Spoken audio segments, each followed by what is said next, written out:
শবে বরাতের রাত্রটা বিশেষ এক রহমতের রাত্র।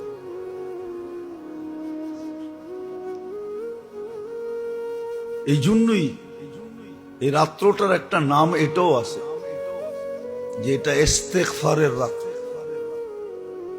নিজের সাথে আল্লাহ সম্পর্ক নবায়নের রাত্র। সারা বৎসর কি করলো, এটাকে ধুইয়া মুছা পুত পবিত্র করার রাত্র। এই রাত্র হট্টগোলের না, এই রাত্র ঘোরাঘুরির না,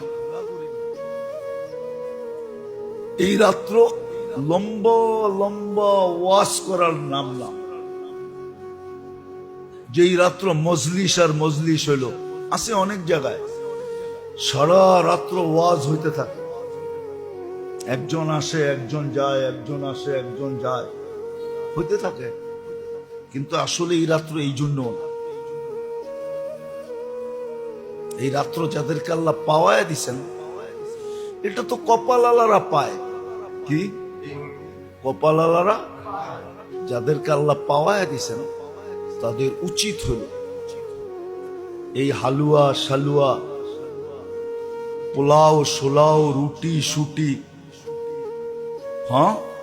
ড্যাক শ্যাক, এই যত ধরনের আমাদের দেশে প্রচলন আছে, অতীত থেকে আমরা হইয়া দেখা আসতেছি যে উল্লাসের রাত্রি। আসলে এটা উল্লাসের রাত্রি না, এটা তো নির্জনতার রাত্রি। যে জামাতে নামাজ পড়বে আর নিজেকে গোপন করে ফেলবে, সুবে সাদেক পর্যন্ত সীমা রেখা। আর আল্লাহর অঙ্গীকার আছে।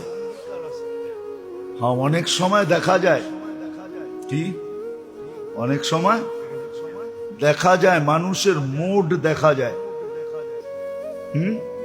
চেহারার বাপ দেখা যায়, এখন বললে উল্টা চেতব, ঠিক না?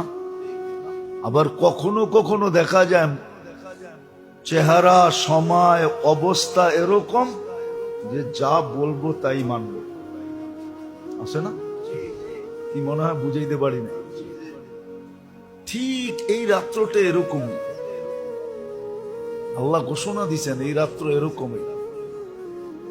তুমি আমাকে মানাইতে চাইলে আমি মেনা যাব, তুমি আমাকে মানাইতে চাইলে, তুমি আমাকে রাজি করাইতে চাইলে আমি রাজি হয়ে যাব।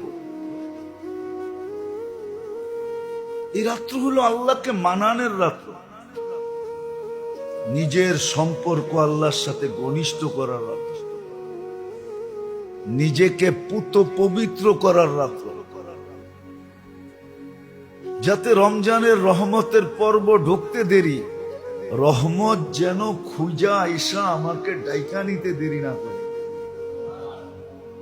রহমত যেন আমাকে খোঁজে, খুঁজা আমাকে ডাইকা নিতে পারে। দিনের লাইনও এতটুকু প্রস্তুত হওয়া, দুনিয়াবি কাজ কাম থাকলেও, আরে মেরে দোস্ত, পরীক্ষামূলক 1 বছর করে দেখেন না, আপনি 1 বছর পরীক্ষামূলক করে দেখেন যে আমি ব্যবসা 1 মাস করব না, চাকর বাকরকে অগ্রিম দিয়া দেখেন, পরীক্ষা করে দেখেন।